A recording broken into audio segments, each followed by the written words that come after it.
What could possibly be scary about an innocent little bunny? A woodland creature, helpless. Well, if we're talking about the bunny man, that's something totally different.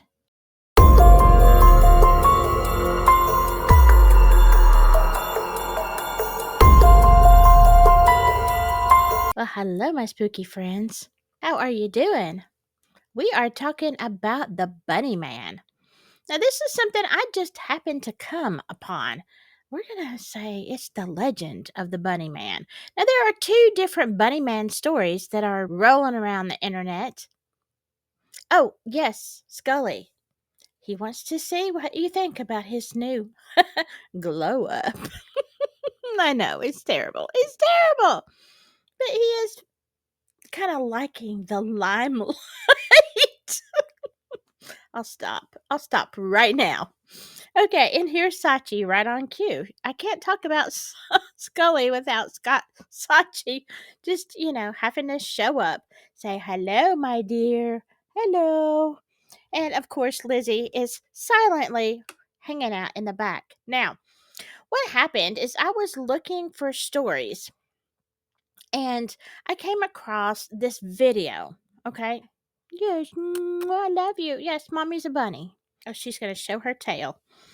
So I came across this video on TikTok and I'm like, what is this about? Did you know that in 2008 in Alabama, an entire neighborhood canceled Halloween after 22 children vanished following a person dressed as a rabbit? It was supposed to be just another normal Halloween night. A quiet neighborhood in Alabama, houses decorated, pumpkins in the windows, kids in costumes running door to door for candy. But that night, someone different showed up. A man wearing an old, dirty white rabbit costume. No one knew who he was. He wasn't part of any house on the block, but the children followed him. They said he called them, promised better candy, a bigger house, and one by one, 22 children vanished that night. No screams, no witnesses, just small footprints, leading to a dirt road, and at the end of it, nothing. Just an old broken sign with a painted rabbit on it. Police searched for weeks. Helicopters, search dogs, night patrols, but no clues, no trace, nothing. After that year, had the neighborhood never celebrated Halloween again. Houses stayed locked, lights off, and even today, some say, if you walk through there, you can still hear children laughing deep in the woods, and sometimes people swear they've seen a white rabbit waiting in the dark. And here's the problem that I had with the bunny man.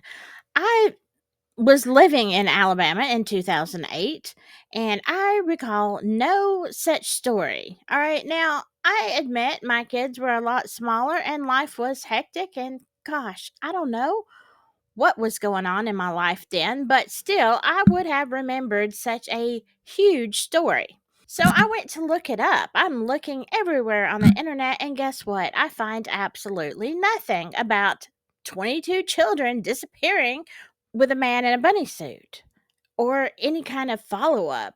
There is literally nothing. So I'm like, okay, this is just a crazy urban legend. But then I started coming across some other things about the bunny man, and these seem to hold a little bit more weight. So let me give you the brief story. Again, this is a TikTok, but then I'm going to show you some evidence I found, and we're going to talk about some crazy things about the bunny man. Happened to the bunny man. In 1902, a bus carrying patients with mental disorders had an accident on the road to Lerne Prison. Thanks to this accident, some patients were able to escape into the forest, but they were all found a few hours later. However, only one man named Douglas Griffin was never found. It is said that he was obsessed with rabbits, and in the following weeks, rabbit carcasses started appearing all over the forest. His thirst for blood did not stop there, as he later disguised himself as the Easter Bunny and formed relationships with children from a neighboring village. After discovering where they lived, he would enter their homes, murder the parents with an axe, and abduct the children. People started reporting sightings of this man under a bridge, but one night he died after being hit by a train while attempting to escape from the police. However, to this day, people continue to report sightings of a man dressed as a bunny holding an axe under a bridge, and legend has it that if you meet his gaze, you won't make it out alive. Why is it always, if you meet his gaze, you won't come out alive? Okay, so anyway, I was fascinated. I used to live in Virginia, and I'm like, I never heard of the bunny man. Of course, I wasn't from Fairfax, but I went to go look up some stuff because I want to know. Inquiring minds. And Lo and behold, I found an article that was written just a few days ago, and it explains the legend of the Bunny Man and really gives some good in-depth mythbusters. But I'll let you be the judge of that. Now, here is the original story. Under a lonely bridge in Fairfax, Virginia, a terrifying story is told. It's a story whispered at sleepovers, shared around campfires. The legend of the Bunny Man. They say that decades ago, a bus transferring inmates from a local asylum crashed. One inmate, a dangerously insane man, escaped into the woods. The only things found were the remains of a half-eaten rabbit and a handmade axe. Soon after, locals began finding rabbits hanging from the bridge, gutted, skinned. Then the man himself appeared, a figure in a dirty bunny costume, swinging his axe at anyone who dared get too close. The legend says he unalived teenagers, hung them up from the bridge, and he still haunts the area to this day. Now, it's a horrifying tale, but what if none of it's true? Well, we're going to deconstruct some of it. Now, you may find things that look like old newspaper clippings. There's internet versions of the story that seem really real. But let's start with some facts. Fact number 1. There was never an asylum in Fairfax County, Virginia. Yeah. And what about Lorton Prison in 1904? Sorry. It didn't exist. At least not yet. And the man himself that you might hear purported to be the Bunny Man, Douglas J. Griffin. Guess what? He never existed. Not at all. But when they tell this story about Douglas J. Griffin escaping in 1904 from Lorton Prison, it sounds so specific it has to be true, right? No, fake news. But we know they've been doing that for a long time. Well, at least some of us do. And that has nothing to do with any kind of political party. No. That's just your media. Now, some of these articles will even tell you to go to the Clifton Town Library and check for proof. Let me tell you something about the Clifton Town Library, darling. Yeah, it never existed either. So, poof! There's your story. But now here's where it gets even more interesting. Because just because the legend is false doesn't mean that something didn't happen. I mean, everything has a genesis, right? It's kind of like the game of telephone. You start somewhere, and then it just kind of morphs into crazy. I mean, everybody could use a little crazy sometimes, right? It makes life interesting, or something. But if the Bunny Man wasn't an escaped lunatic, was he actually a killer on the loose? Or was that messed up too? Well, now this article I found that is fresh off the press is from, let me get this right, Brian Conley. He's an archivist for the Fairfax County Public Library. And guess what? Mr. Conley got tired of people asking about the Bunny Man murders. They're just sending emails and they're asking, they want to see the archives, they want to see the papers about the Bunny Man. He got tired of saying the same thing over and over. So he decided to write it down. And boy, did he dig deep, because he wanted to put this to rest once and for all. Now, there were some real cases of murders in Fairfax County. In fact, there were quite a lot. But here are some of the ones that got attributed to the Bunny Man. Let's start with the Holliber. I think I'm saying this right. Holliber murders in 1949. Now, this was a truly horrific crime. A mother, Frances Holliber, and her infant daughter were found tragically unalived. But now, her estranged husband, Charles, turned out to be the actual perpetrator, and he was caught, convicted, and later found to be totally insane. Now, while this was a terrible tragedy, there was no bunny suit and no mystery killer. It was him. Now, case file number 2 often gets into this mishmash. The Ridgway murders. This was in 1927. Here was another brutal attack. A man named Louis Borsig, I'm sorry, I'm trying to get this right, Borsig, broke into a home and bludgeoned a mother and her two young daughters. I know, this is horrible. The two young girls died, but the perpetrator was identified and executed just a few months later because back in those days, they didn't play around in 1927. You didn't spend 20 years on death row. No, ma'am. It was curtains for you. Pretty daggone quick. Now, again, while this was tragic, there was no bunny suit. No bunny involved at all. So how does this get mixed up in there? Now we have case file number 3. This is the Eva Roy murder. Now this is another thing. Honestly, I kind of want to cover this on my other channel. But this was in 1918. And this one is a really chilling mystery. A 14-year-old girl was found strangled in the woods. Now, her killer was never ever found. And while this cold case is terrifying, it's just too old to be part of the legend of the Bunny Man. Because this legend didn't start surfacing until the 1970s. However, the case of Eva Roy is very interesting, and I've heard it covered by another creator, and I have very strong opinions on who I think committed that crime. But again, there was no bunny involved. So this whole angle of this murderous bunny, it was a dead end.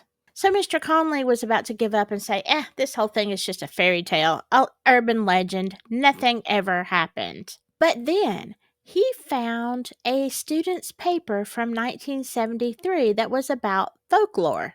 And in that paper, it mentioned a missing newspaper article from Halloween of 1970. Now, this was an article from the Washington Post, and it said, "Man in bunny suit sought in Fairfax." Wait, did we just hit pay dirt here?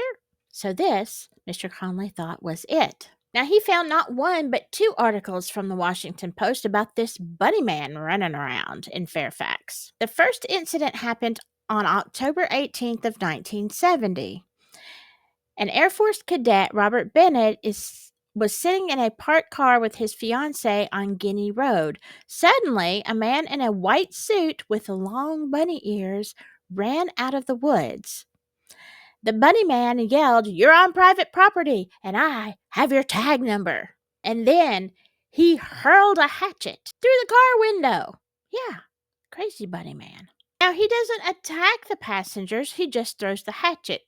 And according to the article, he, quote, skips off into the night. Now, that is a weird experience. No one was hurt, but can you imagine? The heck? Bunny man? Sup? Well, the police were baffled, but then 2 weeks later, Bunny Man strikes again. Now, this was on October 29th of 1970. Just a block away, a private security guard named Paul Phillips was patrolling the area. And now this was a new housing development, and he sees a figure on the porch of an unfinished house. This time, the man is in a gray, black, and white bunny suit, and he's holding a long-handled axe. Now, I'm just going to stop right there for a minute and tell you that is horrifying. A bunny holding an axe. I'm just telling you, I'm out. I'm out. But, we are talking about a security guard. I hope he had a weapon. So, the guard, he calls out to him, "Hey, bunny man, scoop, woohoo, what's up?" The bunny man jumps up with his axe and he starts chopping into the posts on the house. Talk about a deranged rabbit on the loose. And so the bunny man starts yelling, "All you people trespass around here. If you don't get out of here, I'm going to bust you on the head." So the guard goes to get his, pew-pew, and the bunny man runs off into the woods and disappears. And that's it. That's the end of the bunny man story, according to the Washington Post. The bunny man was a guy who was probably in his 20s who was just angry about people trespassing. And I would say he's a little deranged, but, as far as we know, he didn't stay in the suburbs. He went back into the forest as good bunnies do. And that was that. Now, the police did get a call from someone claiming to be the Axeman, but he was complaining about construction crews dumping debris on his property. So I think it was an angry neighbor. I don't know. But there appears to be the origin of the Bunnyman legend, at least the true one. But of course, as things progress in our little game of telephone, you have more word of mouth than communication, urban legends, and then voila, you have the internet, and a whole new generation is born. So the Bunny Man gets a new rebirth, a new evolution. And as things go on, we can do some mock ups, right? We can create real people, or it sounds real anyway. Let's give the facts. Let's name the prison. Let's name the guy. Let's make it sound good. The only thing is, they forget that in this age of technology, it is so much easier to fact check than it used to be. So I'm sorry. If you're really looking for the truth, you're out of luck if you're trying to spread some lies that can't be verified. Oh well, it was good while it lasted. You had a good run, Bunny Man! Yay! Go you! So basically, Bunny Man goes from a guy in a suit to teenagers whispering, and of course, the haunted bridge. That's always a place that you want to go and scare each other, girlfriends, the whole 9 yards. We all have a place like that in our hometown. Most of it isn't true, but it makes a great place to visit on summer nights and Halloween. We like our urban legends. And so, just like the Bunny Man of Alabama, I think that is a whole made up story. Now, let me just tell you this as I end. I am finding more and more internet stories. It's horrible, whole things that look like documentaries. And when I go to look up details about the story, because I find the story fascinating, I find that the only reference to these true stories are on internet YouTube videos. And actually, there is no basis in truth to any of these historical tales. And even some of them look like modern day. But when you go to look up the names of the people and the towns and the crimes, you want to see the newspaper articles, they don't exist. And I really think that personally it should have to be labeled as fiction, because this is horrifying. Pretty soon we're not going to know what's right or what's wrong. And I mean, I don't think I should be afraid of the Bunny Man, but I don't even know. Scully, what do you think? Is the Bunny Man real? I mean, I don't think so. But then again, I've seen a lot. And in my opinion, it's not beyond the realm of possibility that some lunatic dresses up as a bunny and goes hopping through your neighborhood with an axe, because people are nuts. That's just my opinion. So, lock your doors anyway. All right, tell me, did you like this story, The Legend of the Bunny Man? Put it in the comments. Have you ever heard of it? And I had not until I ran across that one TikTok video. Let me know what you think. Hope you enjoyed this episode. Stay safe out there. Whatever you do, just stay spooky. Bye bye.